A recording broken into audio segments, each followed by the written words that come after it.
In the name of Allah, the most gracious, the most merciful. Indeed, we shall avenge the criminals.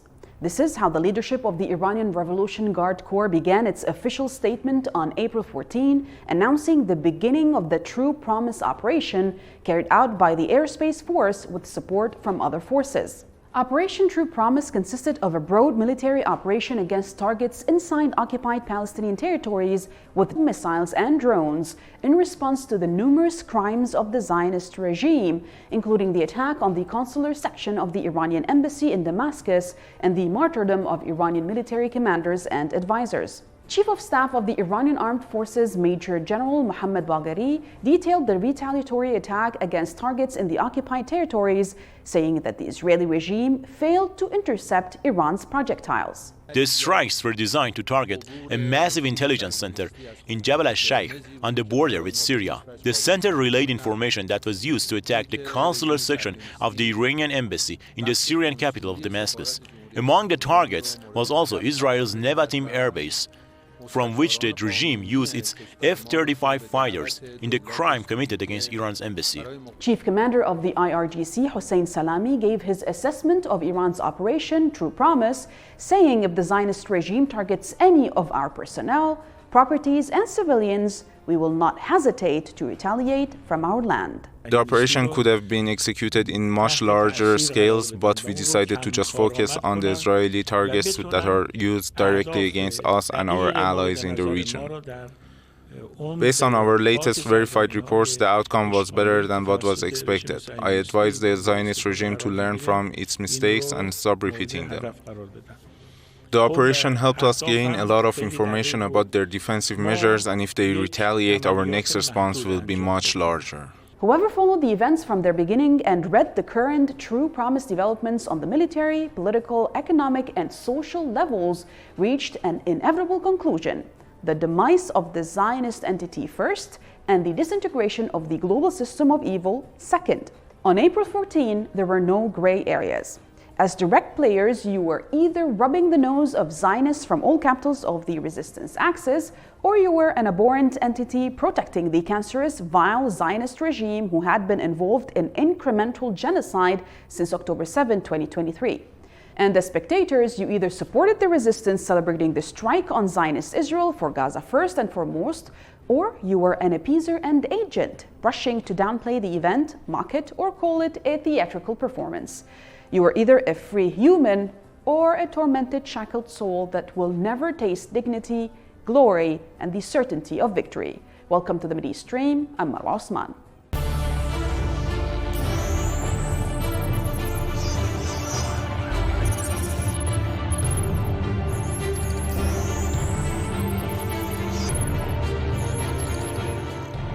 Iran's Islamic Revolution Guard Corps launched Operation True Promise in response to Zionist Israeli aggressions targeting occupied Palestinian territories with missiles and drones. The operation signifies a resolute stance against the Zionist regime and the broader global system of evil, with supporters celebrating resistance against the Israeli occupation while detractors downplay its significance. To discuss this issue with us from Beirut is Dr. Ibrahim Moussawi, Hezbollah Member of Parliament and Professor of Media Theories and Studies at the Lebanese University. Thanks a million for being with us, Professor Moussawi. Now, many regional normalizers with the Zionist Israeli entity, especially those whose countries actually played a defensive role against the Iranian missiles which they attempted to intercept while on their way to target Zionist Israel. Many of them downplayed the Iranian response, the True Promise operation, claiming it is just a theatrical performance. On what grounds are these people supporting these claims? Well, thank you for giving the opportunity. It's a must to say that this is a glorified day. This is a glorious day for all of us, for all of the doomed, oppressed people, for the Palestinians, for the Arabs, for the Muslims, for all who believe in freedom and liberation and independence and in dignity. Indeed, we have to say this as an introduction to what we're going to say.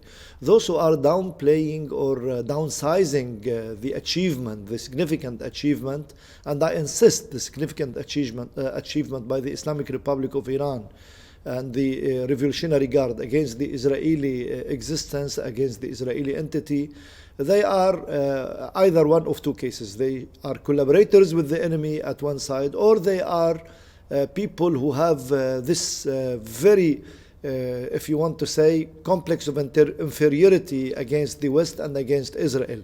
Those who are downsizing this, they have a job. It's either a paid job, or they are trying to waive the excuse, try to tell their excuses because they have always been inferior to what's coming from the West. One, the Islamic Republic of Iran, one Hezbollah, one the Revolutionary Guard, one Hamas, one all of the resistance factions, Islamic Jihad, others, when they take the initiative and fight back after 75 years in order to liberate Palestine, this tells a very important narrative for all of the generations to come, that we are in the position to resist, we are in the position to defeat the Israelis, and we are in the position to defend, and not only to defend, but also to launch. Now Israel is vulnerable, Israel has no kind of shield, Israel has the Western support, and it has never been tested before.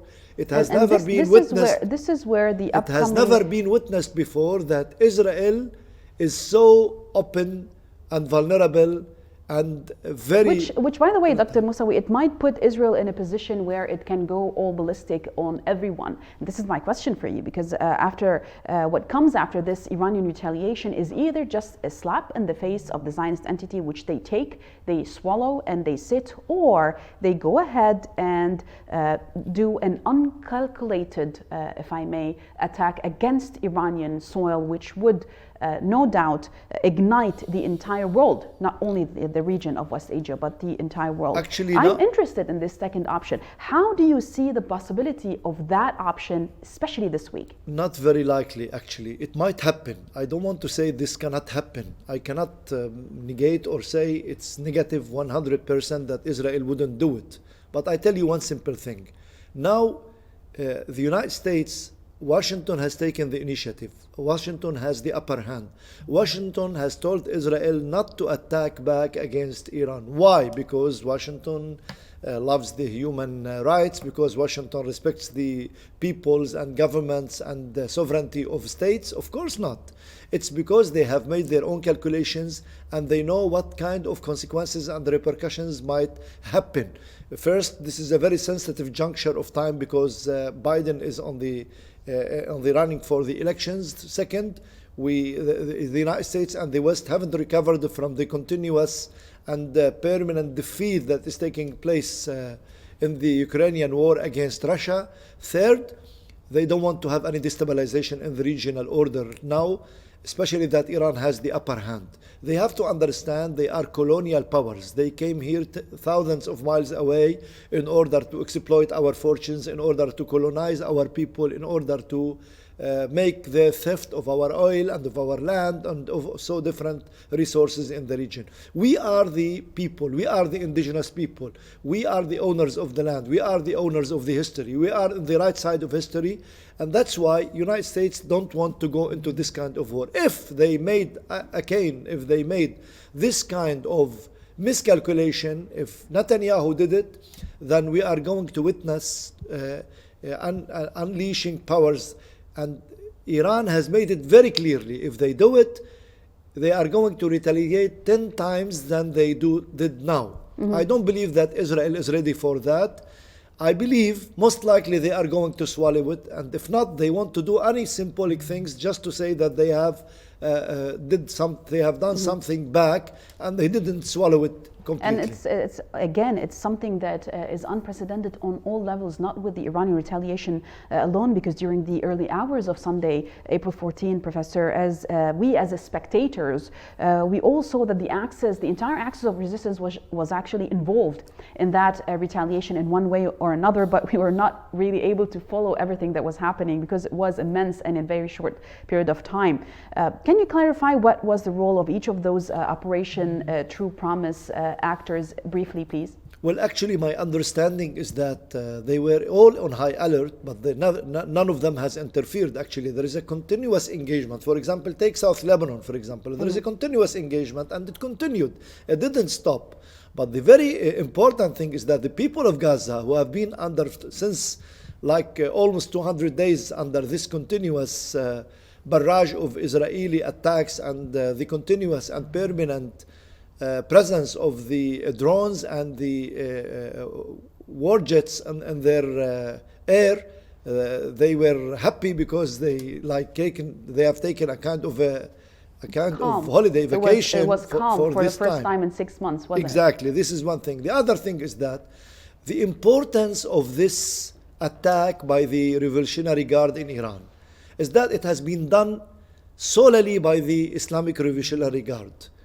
None of the other parties, none of the other sides of the sector or the axis has interfered.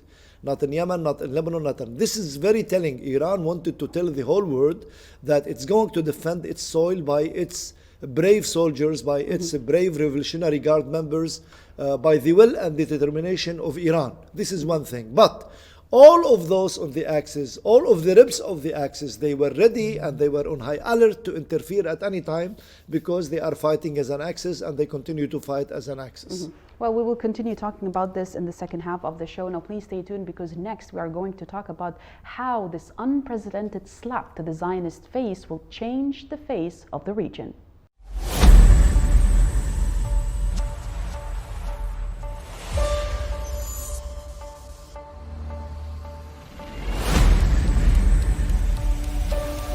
Killer drones that are en route to Israel sent by Iran. This is a severe and dangerous escalation.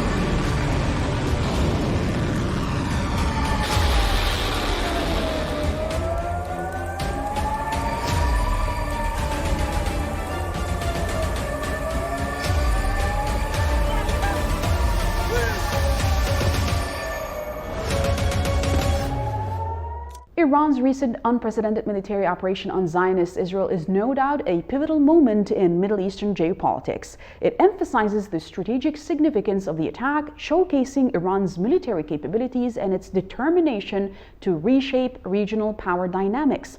Overall, the attack signifies a turning point in the West Asian hemisphere with far-reaching implications for global perceptions, bolstering Iran's influence among anti-imperialist nations and reinforcing its commitment to the Palestinian cause.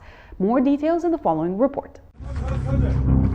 In recent days, West Asia has been shaken by Iran's bold military retaliatory strike against Zionist Israel, marking a significant turning point in the region's geopolitical landscape. This operation, dubbed the True Promise, was a response to Zionist Israel's aggression on the consular section of the Iranian embassy in Damascus and the martyrdom of Iranian military commanders and advisors. However, this operation has far-reaching implications that extend beyond mere military confrontation. Let's delve deeper into the key points that underscore the significance of this event. Starting with the Zionist-Israeli attempt to downplay the importance of the attack underscores its significance.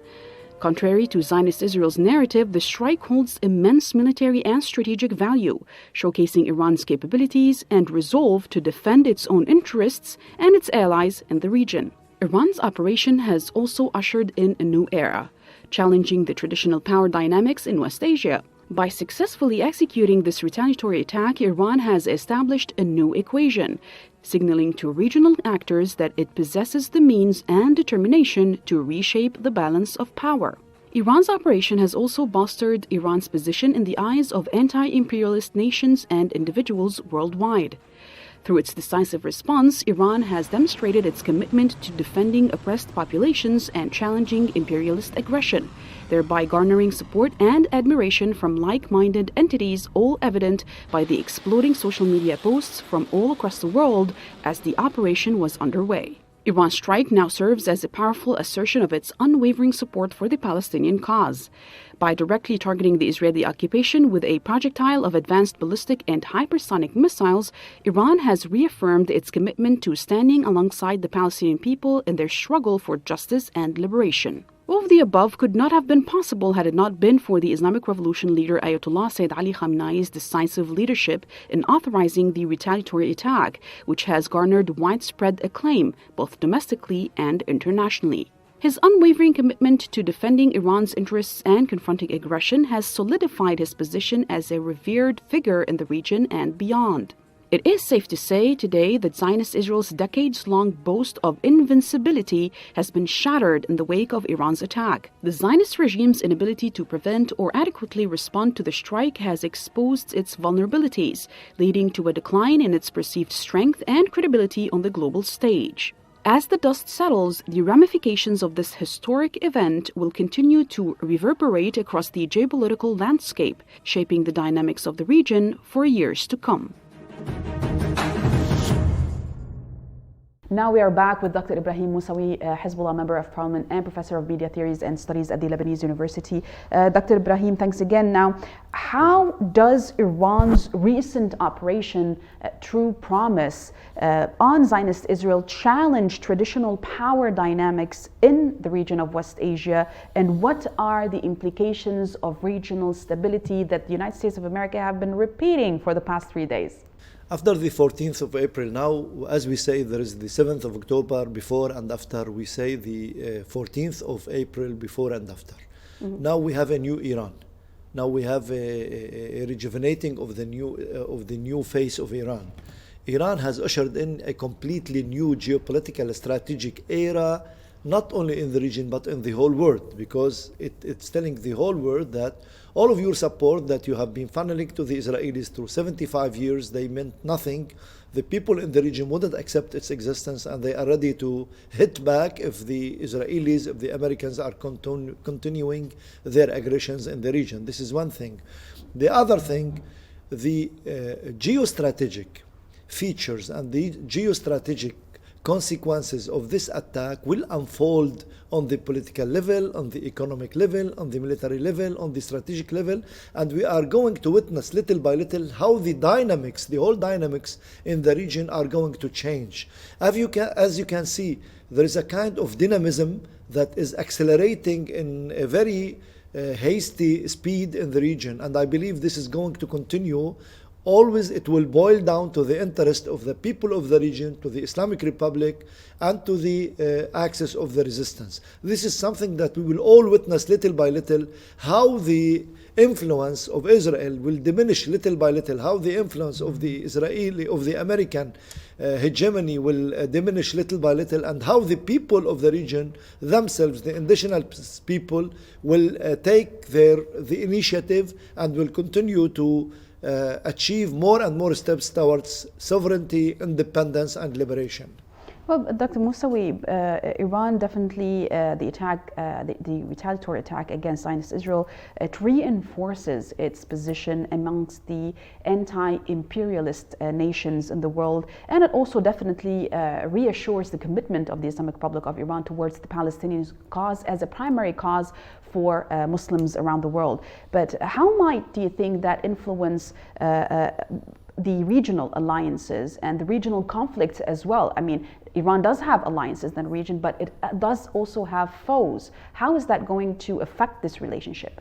I believe, it's all going to boil down to the Iranian interest. How? See what happened in the United States. Take the United States as one of the most influential superpowers in the world, like it or not, but this is a reality. Mm-hmm. Now, this is, we're again under unipolar, but we have many other forces, regional forces coming out. The United States itself, that made very good calculations, they themselves don't want to go into a war with Iran.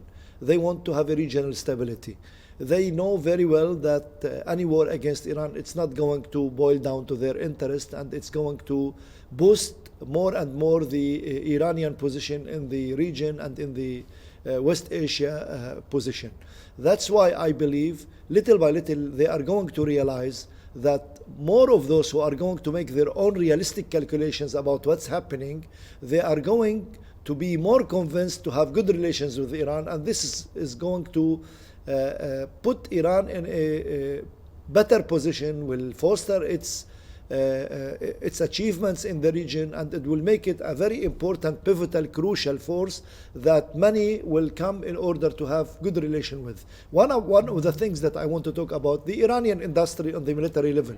Those who have always relied on America and on the American shield in order to protect themselves, they will know that Iran has been able to make a complete crash for this kind of propaganda that the American weapons are invincible and they can do their job. Iran, with its own capabilities, with the genius people who have made the industry and the inventions and the creativity solutions for many problems, have been able to go and to attack one of the highly fortified, highly militarized areas in the region. It's the Israeli entity with the support of America and the West. Now, this is something very important in the geopolitical level. Take Saudi Arabia, for example, that have taken a position of rapprochement with Iran. This is going to make Saudi Arabia more convinced about its decisions, about its choices.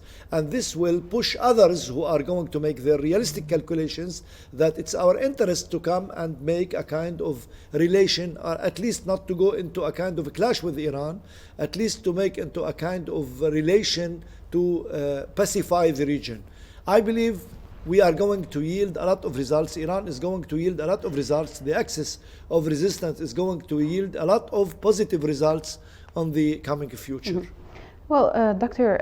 Moussaoui, a lot of people who are truly ignorant, they don't know what Iran is and how Iran came to be the way that it is. They have no idea that the leadership of the leader of the revolution, Ayatollah Sayyid Ali Khamenei, and before him the success of the revolution at the hands of Imam Ruhollah Khomeini as well, were the main pillar that brought Iran to where it is right now as not only a regional but an international power. That has definitely shattered the credibility and the position of Zionist Israel across the world because of this leader that was adamant on showing the world that despite the sanctions, despite the animosity, Iran will continue and persist to stand by the Palestinian people and all the peoples in the region who are oppressed by imperialism and colonialism. How do you explain this leadership to the Western audience, and how did it really help in getting Iran here? Well, since the advent of the Islamic Revolution and the Islamic Republic of Iran, everybody thought that Iran is going to rely, for example, on the Soviet Union at the time, because we witnessed the collapse of Soviet Union later in the early 90s, 1989, and the advent of America as the unipolar. Of course, there was this antagonistic, this animosity, this kind of severing of relation between America and the Islamic Republic of Iran after the revolution. Iran has put it very clearly. It's not going to rely on the East. It's not going to rely on the West. It's an Islamic Republic. And they started to depend on themselves. And all, just imagine this. I mean, this is incredible. It's all like a miracle within a miracle within a miracle. Iran that has always been under siege, under the war, Saddam war, the imposed war for 8 years. The sanctions, the siege against Iran, not allowing Iran to take any technology, not allowing Iran to sell its oil, not all of these that happened, the total siege against Iran, continuous conspiracies, attempt on the lives of the scientists, the nuclear scientists, and many of them were martyred, many of the leaders, yet Iran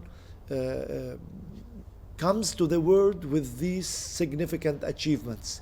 Iran from the very beginning, with the resolve and the determination and this relying on Allah, the omnipotent, the omnipresence. This is the miracle of faith.